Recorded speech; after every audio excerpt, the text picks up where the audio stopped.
தமிழ்நாடு எதிர்பார்த்திருந்த பரபரப்பான அந்த பொள்ளாச்சி பாலியல் வழக்குல இந்த தீர்ப்பு வழங்கப்பட்டிருக்கு.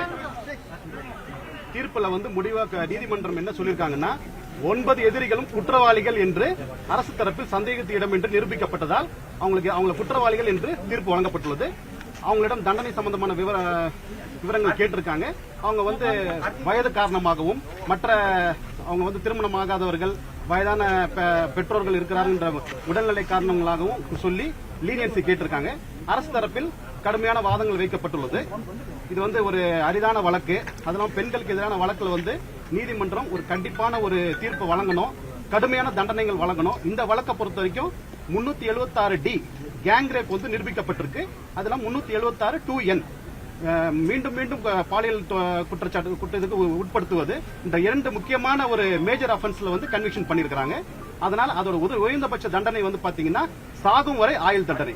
அது அரசு தரப்புல தெளிவாக ரொம்ப அழுத்தமாக அந்த உச்சபட்ச தண்டனை வழங்க வேண்டும் என்று நாங்க கோரிக்கை வச்சிருக்கிறோம். நீதிமன்றம் அதை கன்சிடர் பண்ணுவாங்க. குறைந்தபட்ச தண்டனை அதுல 20 ஆண்டுகள். நாங்க உயர்பட்ச தண்டனையை வழங்க சொல்லி கேட்டிருக்கிறோம்.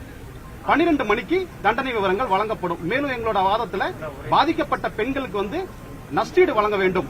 இந்த பாலியல் குற்றச்சாட்டு வழக்குல அது ஒரு முக்கியமான ஒரு அம்சம் என்பதால் அதையும் உச்சநீதிமன்றம் உத்தரவின் அடிப்படையில் அதையும் நாங்க முன் வச்சிருக்கோம். உச்சநீதிமன்ற உத்தரவின் மேற்கோள் காட்டி உத்தரவு வச்சிருக்கிறோம். நாங்க நீதிமன்றம் பரிசீலனை பண்ணி 12 மணிக்கு உத்தரவு வழங்கப்பட்ட தண்டனை விவரங்கள் வழங்கப்பட்டதா சொல்லியிருக்காங்க. தண்டனை வழங்கினதுக்கு அப்புறம் நான் உங்களை சந்திக்கிறேன். இப்போ இந்த வழக்கை பொறுத்த வரைக்கும் டிஃபென்ஸ் பொறுத்த வரைக்கும் அவங்க எல்லாருமே இளம் வயதினர், திருமணமாகாதவர்கள், வயதான பெற்றோர்கள் இருக்காங்க. அதனால அவங்க குடும்பத்துக்கு அவங்க ஒரே மகன் ஒரே மகள் அப்படின்ற ஒரு கேட்டகரியில வச்சு அவங்க லீனியன்சி கேட்கறாங்க. அது தவிர வேற சிறப்பான அம்சங்கள் எதுவும் அவங்க வைக்கல. இது இயல்பா எல்லா குற்றவாளிகளும் வைக்கிறது தான். அதனால இது அரசு தரப்போட கோரிக்கை ஏற்கப்படும் என்று நாங்க நம்புறோம். சார், சிபிஐ ஒரு கடுமையான போராட்டத்துக்கு மத்தியில ரகசியமான விசாரணை மேற்கொண்டது. இது எவ்வளவு சேலஞ்சிங் அந்த கேஸ் ஃபேஸ் பண்ணது, அதை பத்தி சொல்ல முடியும்? இது பாத்தீங்கன்னா முதல்ல பொள்ளாச்சி கிழக்கு காவல் நிலையம் லோக்கல் போலீஸ் இன்வெஸ்டிகேட் பண்றாங்க. அப்புறம் வித்தின் ஒரு 20 நாள்ல சிபிசிஐடிக்கு வழக்கு மாற்றப்படுது. அடுத்து ஒரு 40 நாள்ல சிபிஐக்கு வழக்கு மாற்றப்படுது. ஒரு 2-3 மாத காலத்துக்குள்ள 3 ஏஜென்சி கிட்ட வருது. சிபிஐக்கு வந்ததுக்கு அப்புறம் பாத்தீங்கன்னா எந்த பெண்களும் இதுல புகார் கொடுக்க முன்வராத பட்சத்துல சிபிஐ அந்த மின்னணு சாதனங்கள், அந்த அக்யூஸ்ட் கிட்ட கைப்பற்றப்பட்ட எதிரிகளும் கைப்பற்றப்பட்ட அந்த மின்னணு சாதனங்கள் உள்ள வீடியோக்கள் அடிப்படையில் அவங்க புலன் விசாரணை மேற்கொண்டு அதன் அடிப்படையில் பாதிக்கப்பட்ட பெண்களை கண்டறிந்து அதன் அடிப்படையில் தொடர்ந்து விசாரணை அவங்கள கன்வின்ஸ் பண்ணி அவங்களுக்கு சைக்கலாஜிக்கல் கவுன்சிலிங் கொடுத்து அவங்கள ஒரு நம்பிக்கை ஊட்டி பலவிதமான ஒரு இதை கொடுத்து அவங்கள பாதிக்கப்பட்ட பெண்கள் இந்த வழக்குல சாட்சி சொல்ல வச்சிருக்காங்க. இந்த வழக்கை பொறுத்த வரைக்கும் மொத்தம் 48 சாட்சிகள் விசாரிக்கப்பட்டிருக்கு அரசு தரப்புல. இதுல ஒரு அம்சம் என்னன்னா ஒரு சாட்சி கூட பிறல் சாட்சி ஆகல. எல்லா பாதிக்கப்பட்ட பெண்களும் பயமின்றி சுதந்திரமாக சாட்சி சொல்லியிருக்காங்க. நம்ம சைடுல அதெல்லாம் ஒரு ஸ்பெஷல் ஃபேக்டரா கன்சிடர் பண்ணக்கூடாது. இதுல gravity, mitigating circumstances, aggravating circumstances, கேஸோட அந்த அஃபென்ஸோட சீரியஸ்னஸ் பாலியல் குற்றச்சாட்டு இது தொடர்ந்து உச்சநீதிமன்றம் பாலியல் குற்றச்சாட்டுல எந்த விதமான ஒரு லீனியன்சியும் கொடுக்க கூடாது அப்படின்றது உச்சநீதிமன்றமும் உயர்நீதிமன்றங்களும் தொடர்ந்து சொல்லிக்கிட்டே வருது.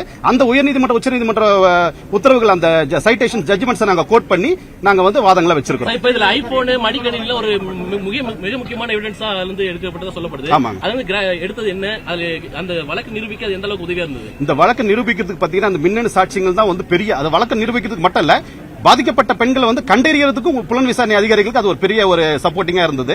அதுல பாத்தீங்கன்னா அந்த வீடியோ எடுக்கப்பட்ட தேதி, வீடியோ எடுக்கப்பட்ட இடங்கள், இது எல்லாமே தெளிவா விஞ்ஞானபூர்வமா நிரூபிக்கப்பட்டிருக்கு. வாய்மொழி சாட்சியாக இல்லாமல் பாதிக்கப்பட்ட பெண்களுடைய வாய்மொழி சாட்சிகள் மட்டும் இல்லாமல் விஞ்ஞான ரூபமான சாட்சிகளை சிபிஐ தரப்புல தெளிவா புலனாய்வு செய்து அது நீதிமன்றத்தில் சாட்சியா நாங்க தாக்கல் செய்திருக்கோம். நீதிமன்றம் அதை ஏற்றிருக்கு. சொல்லப்பட்ட நிலையில அது மீறி எப்படி இது ப்ரூவ் ஆனது? இல்ல, அளிக்கப்பட்ட எவிடன்ஸ் மோஸ்ட்லி ஆர்எஃப்எஸ்எல், கோயம்புத்தூர் ஆர்எஃப்எஸ்எல் மற்றும் டிஎன்எஃப்எஸ்எல் எக்ஸ்பர்ட்ஸ் மூலமா மேக்ஸிமம் வி ஹேவ் ரெட்ரீவ் செய்யப்பட்டிருக்கு. அதன் அடிப்படையில் சில பாதிக்கப்பட்ட பெண்களை அடையாளம் கண்டிருக்கோம். எந்த மாதிரியான விஷயங்கள் அளிக்கப்பட்டு நீங்க ரெட்ரீவ் பண்ணீங்க சார்? அதாவது சில வீடியோக்கள் டோட்டலா டேட்டா அதுல எரஸ் ஆயிருக்குது, அதை ரெட்ரீவ் பண்ணிருக்காங்க. டெக்னிக்கல் சப்போர்ட் எந்த அளவுக்கு ஹெல்ப் பண்ணுது? டெக்னிக்கல் சப்போர்ட் பாத்தீங்கன்னா இதுல பாத்தீங்கன்னா மோஸ்ட்லி அந்த விஞ்ஞானபூர்வமா அடையாளம் ஐடென்டிபிகேஷன் பண்றது சரி, அந்த வீடியோக்கள்ல எந்த விதமான மேனிபுலேஷன் எடிட்டிங் இல்லன்றதுக்காக பிசிக்ஸ் டிபார்ட்மெண்ட் ரிப்போர்ட்டும் சரி இந்த வழக்குல ரொம்ப முக்கியமான ஒரு சாட்சியா இருக்கு. எல்லா அக்யூஸ்டுமே 1 முதல் 9 வரை உள்ள அக்யூஸ்ட் எல்லாருக்குமே 9 குற்றவாளிகளுக்கும் சாகும் வரை சிறை கொடுக்க வாய்ப்பு இருக்கா? அதுதான் உச்சபட்ச தண்டனை நாங்க வச்சிருக்கோம், கோரிக்கை வச்சிருக்கிறோம், நீதிமன்றம் ஏற்கும் நம்புறோம். 376 சார் இல்ல எல்லா மேஜர் அஃபென்ஸ் சொன்னேன்.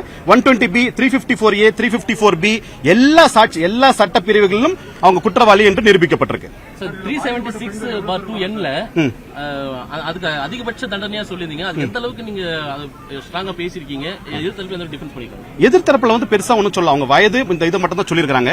நம்ம உச்சநீதிமன்றம், உயர்நீதிமன்றம் அந்த உத்தரவுகளை, அந்த சைட்டேஷன்ஸ் அடையாளம் காமிச்சு இந்த மாதிரி வழக்குகளும், அது இல்லாம பெண்களுடைய பாதுகாப்பு மற்றும் அவங்களோட ஒரு பிரைவசி, அவங்களோட ஒரு இது, இந்த சொசைட்டியோட ஒரு கால் ஜஸ்டிஸ் எதுவுமே இந்த மோக்கரி ஆயிடக்கூடாது அப்படின்றதுக்காக இந்த வழக்கை பொறுத்தவரைக்கும் இந்த மாதிரி வழக்குகள் மீண்டும் இந்த தமிழ்நாட்டிலோ இல்ல வேற எங்கேயுமே நடக்கக்கூடாது, இந்த தண்டனை மற்றவர்கள் ஒரு பாடமாக இருக்கணும் அப்படின்ற ஒரு கடுமையான வாதங்களை நாங்க வச்சிருக்கிறோம். விக்டிம்ஸ் 8 பேர் விசாரிச்சிருக்கோம். இந்த வழக்குல நாங்க 8 பேரை விசாரிச்சிருக்கோம். வழக்கு மேற்கோள் காட்டப்பட்ட வழக்கில் இது உண்டா சார்? தீர்ப்புக்கு அந்த விவரங்கள் இப்ப அத்து தர உங்களுக்கு. இல்ல அதான் வழக்குல நாங்க 8 பேரை விசாரிச்சிருக்கோம் இது வரைக்கும்.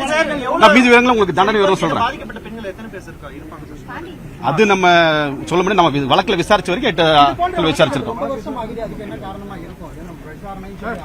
பாதிக்கப்பட்ட பெண்கள் எவ்வளவு பேர் இருப்பாங்க, எவ்வளவு பேர் எங்களுக்கு வேண்டாம் அப்படின்னு சொல்லி இல்ல அந்த விவரங்கள்ல இந்த வழக்குல விசாரிச்ச 8 பெண்கள் நம்ம சாட்சி சொல்லிருக்கிறோம்.